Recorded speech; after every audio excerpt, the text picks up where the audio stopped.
ये जो स्क्रीन पर शख्स देख रहे हैं आप, कुरैशी भारत के लिए बड़ा ही लकी है। ये जब भी मुंह खोलता है भारत को फायदा ही फायदा हो जाता है। और अब की तो इसने जिनपिंग का मखौल उड़ा दिया है, यानी सीधे चीन से पंगा ले लिया है। जानेंगे क्या है मामला, कैसे ये वीडियो क्लिप अब पाकिस्तान के ऊपर चीन का डंडा बरसाने वाली है। तो वहीं दूसरी तरफ इजराइल ने जहां भारत के लिए अपना रूप दिखलाया, तो वहीं हाल ही में ईरान ने 16 बैलिस्टिक मिसाइलें एक साथ दागी थी। उसके बदले में इजराइल ने जिस मिसाइल को दागा उसके आगे सारे रासायनिक, परमाणु, बैलिस्टिक सारी मिसाइलें बेकार हो रही हैं। जानेंगे अब टेक्नोलॉजी में इजराइल ने ऐसा क्या कर दिया है और पाकिस्तान के लिए ये डरने की बात क्यों है। इसके अलावा बहुत कुछ, आइए जानते हैं इन खबरों को विस्तार से। दरअसल जैसा कि हमने आपको पहले भी बताया है कि जिनपिंग चीन से बाहर नहीं निकल रहा है और अब इसकी पुष्टि कुरैशी ने भी कर दी है। पहले आप ये वीडियो क्लिप देखिए।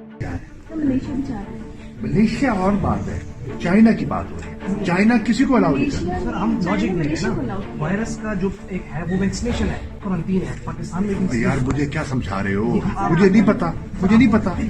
कोशिश कर रहे हैं। चीन की पॉलिसी है, वो नहीं करना चाह रहे। उनका प्रेसिडेंट शी कहीं निकलता ही नहीं है, मिलता ही नहीं है किसी को। हमारी मीटिंग उसने रखी है, उसने कहा कोई होगा, पहले टेस्ट होगा, ये होगा, एक बंदा निकलेगा। खाते में तो आपके बच्चे मार गए। तो यार मेरा कसूर नहीं है ना, तो ना हम तो नहीं लेकर आए बेटा। हम तो कोशिश कर रहे हैं और करेंगे, जो हमारे बस में है हम करेंगे। कोई और अल्टरनेटिव भी नहीं ऑल्टरनेटिव है ही नहीं, ऑल्टरनेटिव यही है बेटा। मुझे पता है जो हम कर सकते हैं बेटा हम करेंगे। हमारा कोई, हम क्यों चाहेंगे कि आपकी तालीम खराब हो, हमें क्या हासिल हो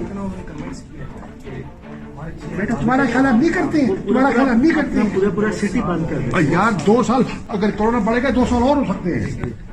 दरअसल हुआ ये है कि पाकिस्तान और भारत दोनों ही एक मुद्दे के लिए चीन से लगातार लड़ भी रहे हैं और दबाव भी बना रहे हैं। और वो मुद्दा ये है कि भारत के और पाकिस्तान के छात्र जो चीन में पढ़ा करते थे, अब महामारी काल में जब वो वापस अपने अपने घर लौटे हैं, तो महामारी खत्म होने के बाद अपनी पढ़ाई पूरी करने के लिए जाना चाहते हैं चीन, लेकिन चीन उन्हें आने ही नहीं दे रहा है। अब इसी बात को लेकर कुरैशी बोलते बोलते बहुत कुछ बोल गए। इन स्टूडेंट्स को दिलासा देने के क्रम में कुरैशी ने ये कह दिया कि जिनपिंग तो कमरे से बाहर ही नहीं निकल रहा है, यहाँ तक कि किसी से मिल ही नहीं रहा। जिनपिंग से मिलने के लिए कुरैशी ने बहुत जोड़ तोड़ लगाई, लेकिन जिनपिंग ने उस मीटिंग को भी कैंसिल कर दिया। अब इसके बाद इस बात को लेकर मोहर लग रहे हैं कि जरूर चीन में कुछ बड़ा चल रहा है, तभी जिनपिंग अपनी कुर्सी और अपना राज छोड़कर बाहर भी नहीं निकल रहा है, यहाँ तक कि लोगों से मिलने के लिए भी नहीं निकल रहा है। वैसे पाकिस्तान की बात करें तो पाकिस्तान को पहले भी तवज्जो नहीं देता था चीन, और अब ऊपर से पाकिस्तान के ऊपर ये लगा दिया कि उसके जो 36 इंजीनियर और आम चीनी मारे गए हैं उसके लिए मिलियंस डॉलर का हर्जाना भरो। वैसे आपको बता दें, जब 9 इंजीनियर और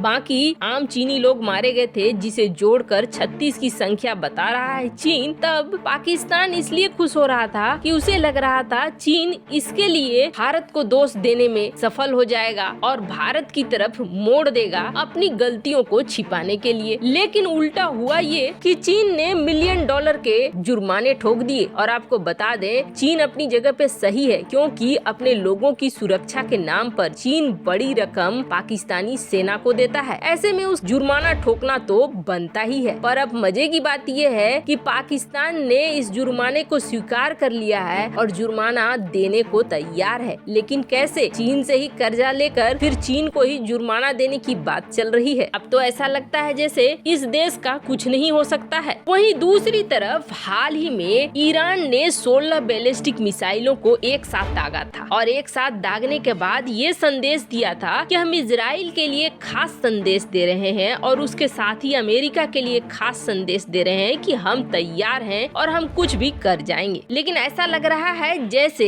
इजराइल ने एक ही बार में समझा दिया है ईरान को कि इजराइल अगर आपे से बाहर आया तो क्या होने वाला है। वैसे तो इजराइल का आयरन डोम खुद ही बहुत फेमस है और खुद ही दिख गया है कि किस तरीके से हमास ने जब रॉकेटों की बरसात की थी तो आयरन डोम ने इजराइल की रक्षा की थी। 90% मिसाइलों को रोकने में सफल हुआ था आयरन डोम। पर अब खतरे बढ़ते जा रहे हैं और इन खतरों को देखते हुए इजराइल ने भी अपने टेक्नोलॉजी में बदलाव करना शुरू कर दिया है। अब ईरान से बढ़ते मिसाइल खतरे को देखते हुए इजराइल ने अपने एरो 3 एंटी बैलिस्टिक मिसाइल का परीक्षण किया और ये परीक्षण सफल भी रहा। अब इस परीक्षण की खासियत क्या है और इस मिसाइल की खासियत क्या है, तो सबसे बड़ी बात ये है कि आने वाले समय में हो सकता है रासायनिक युद्ध हो या फिर परमाणु युद्ध हो। ऐसे में अगर ये मिसाइलें आकर धरती को छू जाती है किसी भी देश की, जिस देश पर इसका वार किया गया है, तो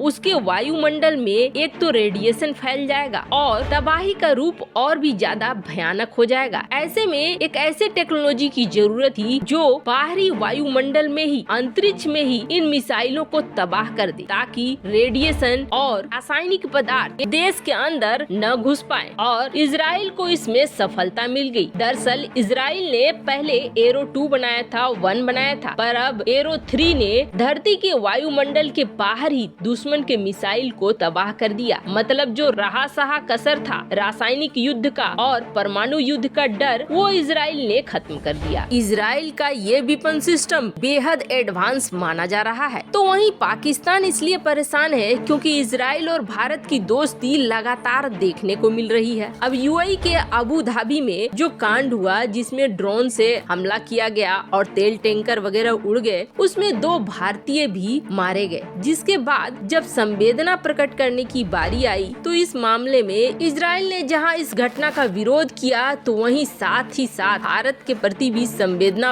व्यक्त की और जो 2 भारतीय नागरिक मारे गए हैं उसके लिए भी संवेदना व्यक्त। लेकिन आपको बता दें यहाँ सिर्फ भारतीय नहीं बल्कि पाकिस्तानी नागरिक भी मारे गए हैं। लेकिन इजराइल ने सिर्फ भारत का नाम लिया, एक तरफा नाम लिया, न कि पाकिस्तान का नाम लिया। इसे देखकर पाकिस्तान को अच्छे से समझ में आ रहा है कि इजराइल है किसके पक्ष में। ऐसे में पाकिस्तान और चीन दोनों ही बहुत अच्छे से समझ रहे हैं कि इस वेपन का अब भारत भी हकदार बनेगा। भारत के लिए ये डिफेंस सिस्टम बेहद जरूरी है जब रासायनिक और परमाणु हथियारों का और मिसाइलों का खतरा बढ़ रहा है चीन और पाकिस्तान से। वैसे आपको क्या लगता है, क्या इजराइल भारत को वक्त पड़ने पर ये टेक्नोलॉजी देगा? कमेंट कर अपनी राय जरूर बताएं। जल्द मिलते हैं अगले वीडियो में नई खबर के साथ।